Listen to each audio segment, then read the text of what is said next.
আসসালামু আলাইকুম, welcome back to my channel. আশা করি আপনারা অনেক ভালো আছেন। আজ আমি আপনাদের ব্রেড ক্রাম্ব তৈরি করে দেখাবো। ব্রেড ক্রাম্ব তৈরি করার জন্য আমি এখানে 7 পিস পাউরুটি নিয়েছি।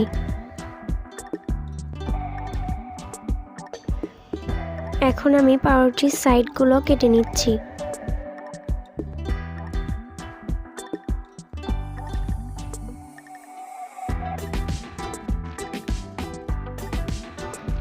এরপর পাউরুটিগুলোকে ছোট আকারে কেটে নিচ্ছি।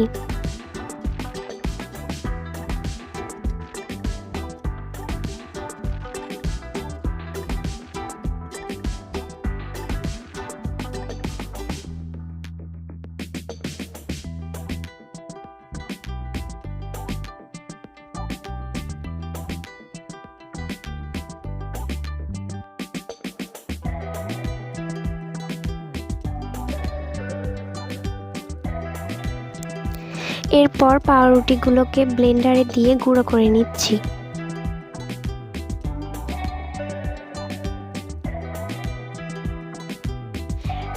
এখন এর মধ্যে অরেঞ্জ ফুড কালার দিয়ে আবার ব্লেন্ড করে নিচ্ছি।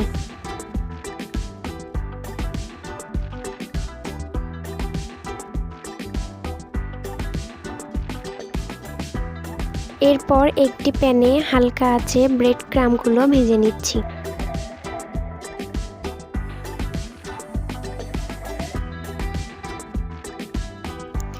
তৈরি হয়ে গেল আমাদের ব্রেড ক্রাম্ব। এই ব্রেড ক্রাম্বটি আপনারা 2 মাসের মতো সংরক্ষণ করে রাখতে পারবেন।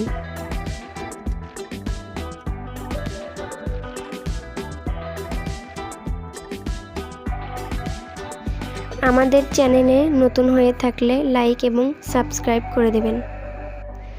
ধন্যবাদ সবাইকে এতক্ষণ সাথে থাকার জন্য।